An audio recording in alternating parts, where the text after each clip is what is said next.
Welcome to this week's tutorial. The tutorial is about Entity Framework. It will be a short tutorial, but it is about a very useful and powerful tool.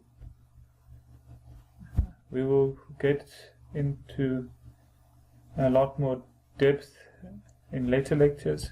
This is just simply an introductory class.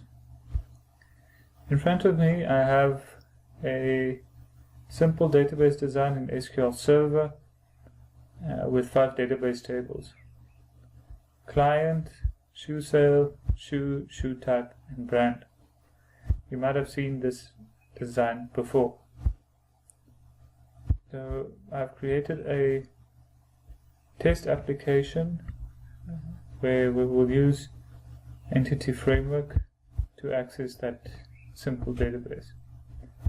So I right click on models because this will be a data model. If you don't have a models folder, you can create a new one. And then I say add new item. I go to data, and I go to add a net entity data model.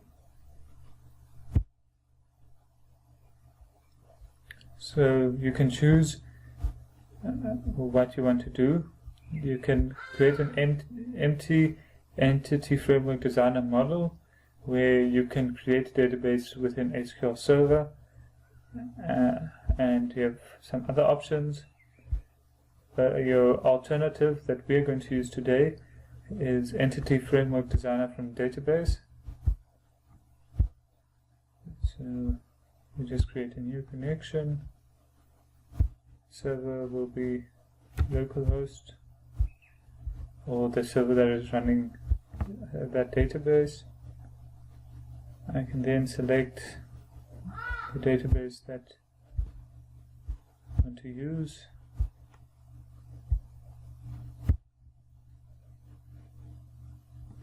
And then you see the connection string is shoe, whereas I'll just use Entity Framework 6. That's the latest model on my computer. And I don't have any views or stored procedures, so I'll just select tables.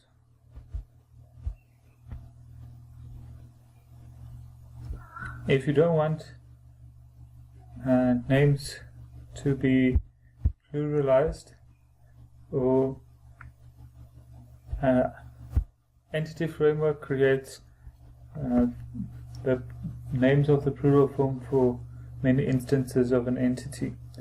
So if you don't want that, you can uncheck the pluralized or singularized generated object names, and then you will have to manipulate it using the original entity name. This will take a little while.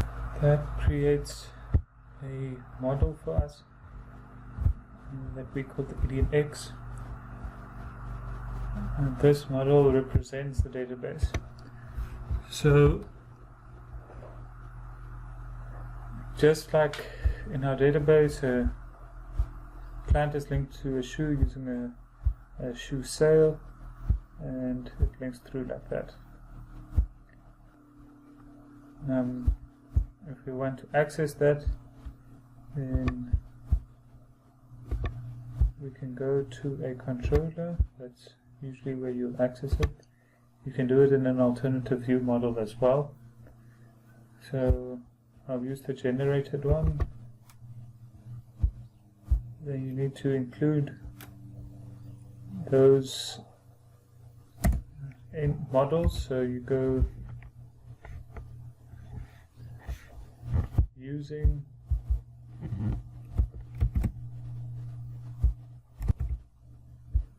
models, and that includes the models folder. To use this, I need to create a new instance of the entities, and then we can use DB to access all of the content in our database. So if we want a list of brands, we go list brand, the brands is equal to db.brands to list, and that will give you all of the brands in the database. If I want to filter it by something, I can just use dot where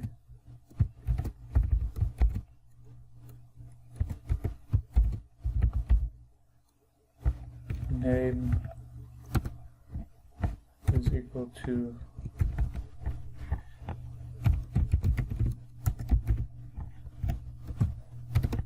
and then that will only return the brand with the name NAG.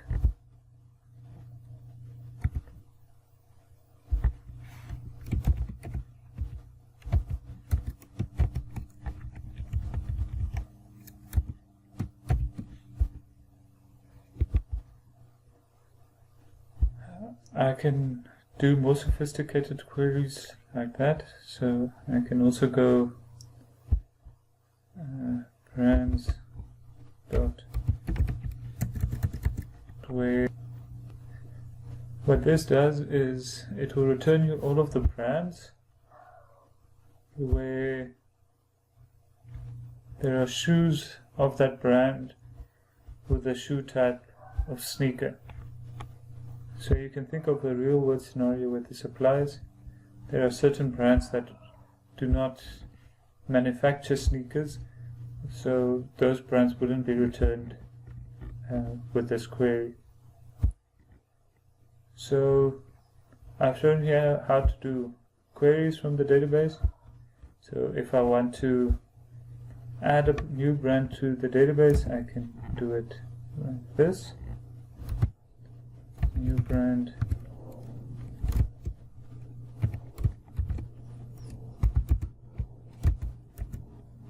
dot name is equal to Adidas and new brand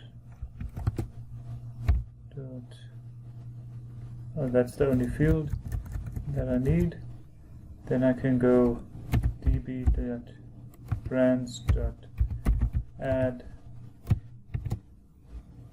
new brand, and that is how it's added. If you want to save that to the database, you go db.savechanges, and that will commit the changes to the database. So I can go, let's say I use this query again, and I just want the first one, just simply for illustration purposes. I can go first or default. Then this will just be a brand.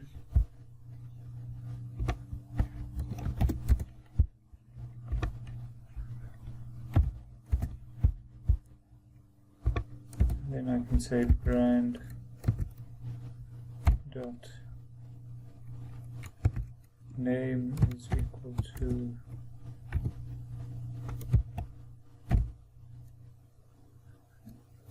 and then if I go db.savechanges, then the changes I made to that brand will be committed to the database.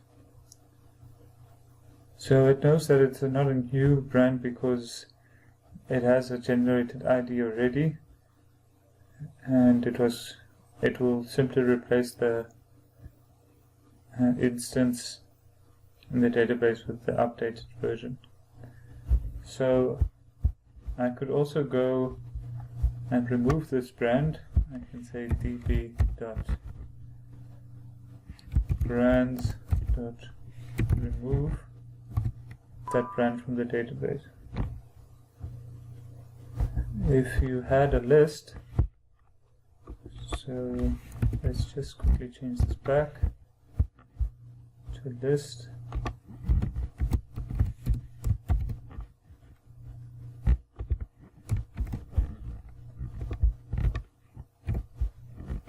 and you want to remove all of them, you can do it like this.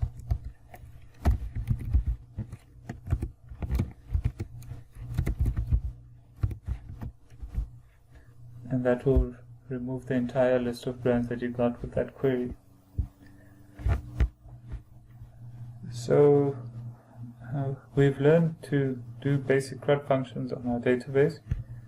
You can use previous lectures to bring this data to a front end, like a web interface, and to send data back and forth. This was just done with test data, but typically you get the user to enter data that you use here. So there'll be a text box with the new brand's name. This is the end of this tutorial, and I'll see you in class. Thank you for watching.